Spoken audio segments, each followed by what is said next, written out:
Hello, YouTube. It's me, John Avenger, once again, and welcome to another non Marvel superhero film month. And this is the 1993 first animated Batman movie that came out after the animated series had premiered on TV, and that is Batman Mask of the Phantasm.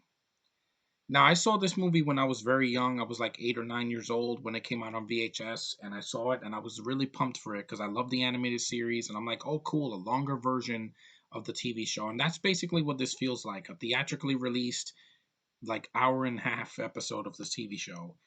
But it's really deep and dark and gritty, and it's actually more for adults than for kids. Basically, you have the story of Batman. There's no Robin in this version because he's not in the show yet. I don't think he was in the show until like season two. But it's really well done. I think this is a really good Batman movie, underrated.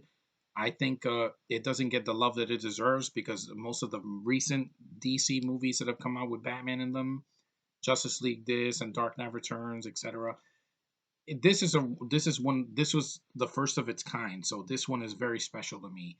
Mask of the Phantasm, basically, there's another vigilante with a hook called the Phantasm that is killing people, and they're blaming Batman for it because he has a cape. He has a cape, and also, they said Commissioner Gordon is like not convinced because he's like the Batman does not kill, and well, in the animated series he really didn't. In some of the films in later years he does, but we know that. But anyway, the voice cast is tremendous. You got Kevin Conroy coming back as Batman. You got Mark Hamill as the Joker, who always steals every scene he's in. He's hilarious. He's great in the film, and he doesn't have those black eyes like in later seasons. He has his big, white eyes with the expression eyes from the first two seasons.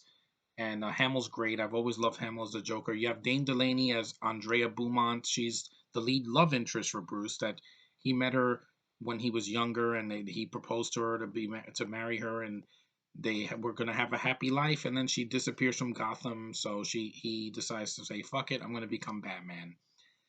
And I'm gonna just do this and make it my full time position. And Dane Delaney is great as a role. I mean, she was so good in this movie that she was casted in the TV show animated series of Superman, doing the voice of Lois, which is always good. And Dana Delaney is a really good voice actress. I like her. I've always liked her since I was a kid. Really expressive, good acting. She's not a freaking soulless zombie like these recent actresses I've seen. And the rest of the voice cast is fine. It's mostly from the animated series. Ava Goda's in the movie, Stacy Keach, a lot of voice acting, a lot of talent was bought for this movie. It's very short too. It's only 76 minutes long. It's not a chore to get through. It's not 2.5 hours. It goes by really quickly. The story's very simple. There's a twist, which I'm gonna say, yeah, spoiler alert. I'm gonna put my hand up, and then when the spoiler's over, I'm gonna put my hand down. The Phantasm is Andrea Beaumont.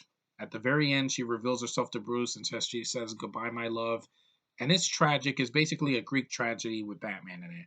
And the Joker, starts laughing. He's missing a tooth, and he disappears. They don't say that he dies. It's just he disappears. And basically, she's the one that was killing people off screen. So spoiler alert's over. So yeah, that's basically what the Phantasm is. It's a woman. So anyway, the film is well done. Like, it's a dark tone. There's scenes where they say, oh, it's the bat, and they shoot at him, and it's not Batman, it's the Phantasm. And I thought this was a good idea. It was a twist that I didn't see coming because I was a kid, and it was something different. It wasn't just, Batman stops the Joker again, or he stops the Penguin, or he stops Catwoman, or he stops the Riddler, or he stops, Bane. No, it was something different, and it caught people by surprise. I'm glad this film got a cult status. I mean, the reason it wasn't a huge box office bonanza like The Dark Knight is because it was released during the heyday of the TV series, and some people didn't even know it was in theaters. I didn't get to see this in theaters. I would have loved it at 8 years old. I would have loved this. Being a fan of The Dark Knight from my childhood all the way to adulthood. He's the best DC hero that there is, like I said. And like, it's a very fun movie. The action sequences are well done. The animation is top notch for being an adaptation of the TV show. It felt epic enough even for its short running time. The love story works between Bruce and Andrea. I think it was fine. There was no stupid gay agendas in it, which is always refreshing because the CW puts too much of that now. And it's a good movie. It is. It deserves the high ratings it gets on IMDb. It deserves the cult status. It's a good movie. It led to better films along the way, which I'll review later on. And Batman is well represented here. He's not. It doesn't take an hour for him to see him in the movie.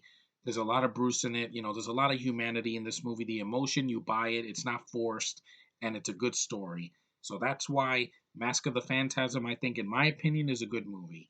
Despite the haters saying it's boring, it's too short, it doesn't have enough. I think the story is fine, and the Joker, adding him in the film, adds to it because I love seeing Mark Hamill. I don't understand the criticisms of Cisco Lieber saying I don't like the voice of the Joker. I'm like, I love Mark Hamill. He's still doing the voice of the Joker, and he's still alive. So yeah, and Mark Hamill's gonna be the only good thing in Episode 8. I mark my words. There's no way anybody in that movie is gonna be better than him or Carrie Fisher the last few scenes that she did.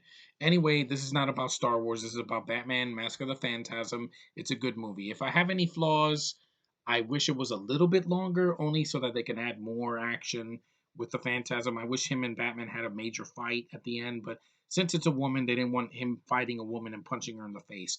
That's not going to happen.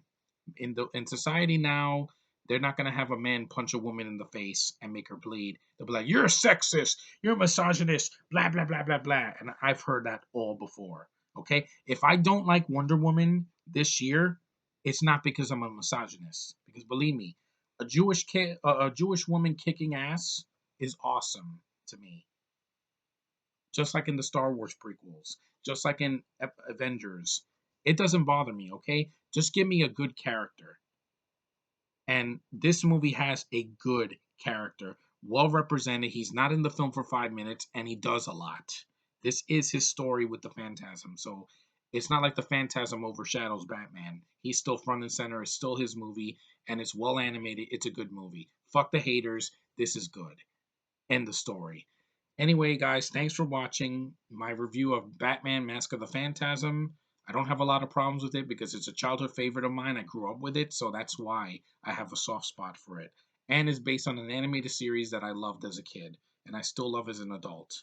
Because you have to make things, you know, if you're going to adapt something from a kick ass cartoon, you better deliver. And I think this movie does. So, end of story. Enough said. See you guys in the next video.